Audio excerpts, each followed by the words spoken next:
Manifestation के बारे में आज हम डिस्कशन करेंगे। मैनिफेस्टेशन क्या होता है? हमारे विचारों में हमारी जो इच्छा पूर्ति होती है या कोई स्पेशल विशेष, उसको मन वचन कर्म से कहीं ना कहीं हम फ्यूचर में हम मैनिफेस्ट करते हैं, उसे गेन करते हैं या उसको फिज़िकल वर्ल्ड में हम एक्सेप्ट करते हैं, उसको पाते हैं कहीं ना कहीं। तो वो चीज़ों को मैनिफेस्ट करने की एक पूरी सीरीज़ होती है, एक सर्किट होता है।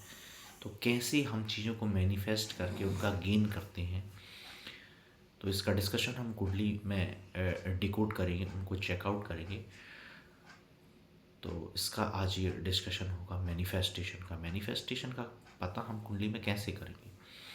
कुंडली का एक हाउस होता है फिफ्थ हाउस, जो हमारे पूर्ण पुण्य भाव को, इंट्यूशन को, हमारे एंसेस्टर्स को और कहीं ना कहीं एजुकेशन को रिप्रेजेंट करता है। तो फिफ्थ हाउस का कनेक्शन कुछ हाउसेस से अगर होगा तो आपकी जो चीज़ें हैं वो इजीली मैनिफेस्ट होंगी। आप जो आपकी इच्छा पूर्ति है, आप जो सोचेंगे, जो आपके थॉट प्रोसेस, थिंकिंग होगी, जो विचार होंगे, उनसे आप चीज़ों को कलेक्ट करेंगे या प्राप्त करेंगे, मैनिफेस्ट करेंगे चीज़ों।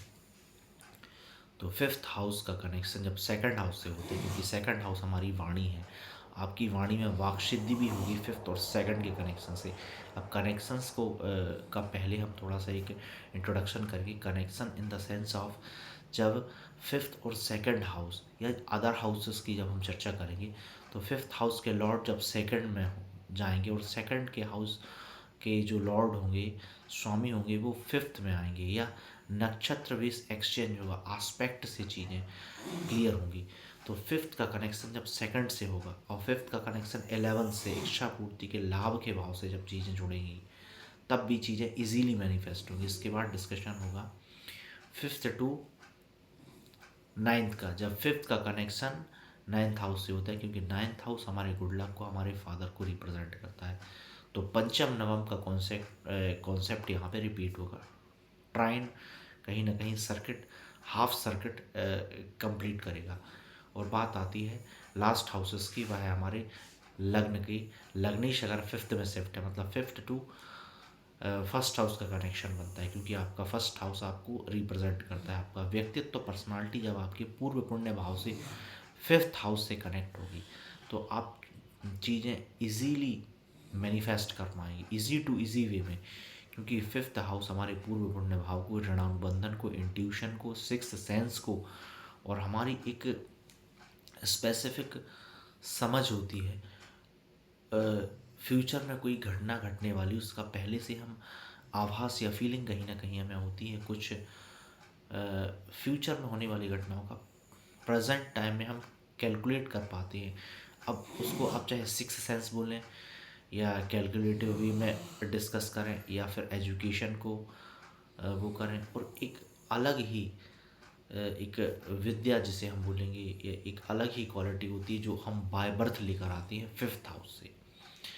और फिफ्थ हाउस का कनेक्शन मेटाफिजिकल वर्ल्ड की जो पराविज्ञान की चीज़ें हैं, वो फिफ्थ हाउस से क्लियर होंगी। और जो फिफ्थ हाउस का कनेक्शन कहीं ना कहीं आपकी फर्स्ट हाउस से होगा, सेकंड हाउस से, 11th हाउस से और 9th हाउस से। तो आप प्योरली इजीली वे में आप चीज़ें मैनिफेस्ट करेंगे। मैनिफेस्टेशन का ये कुंडली में टोटल सर्किट होता है। इन चार हाउसेस से आप कनेक्ट कर पाते हैं।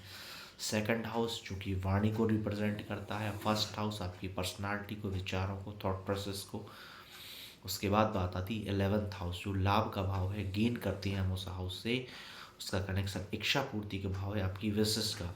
जब उसका कनेक्शन फिफ्थ से होता है तो वैसे ही वह सर्किट कंप्लीट होगा। उसके बाद 9th हाउस, तो पंचम नवम का जो कॉन्सेप्ट है। तो ओवरऑल डिस्कशन हमारे मैनिफेस्टेशन को लेकर आज हमने किया। यह योग अगर कुंडली में किसी भी जातक या व्यक्ति की कुंडली में ये योग बनता है, ये सर्किट कंप्लीट होता है, तो आप चीज़ें इजी वे में मैनिफेस्ट कर पाएंगे 101%। और आप चीज़ों को इजी वे में मैनिफेस्ट करके, वाक सिद्धि करके आप अपनी लाइफ में सक्सेस होंगे और औरों की लाइफ को बेटर बनाएंगे।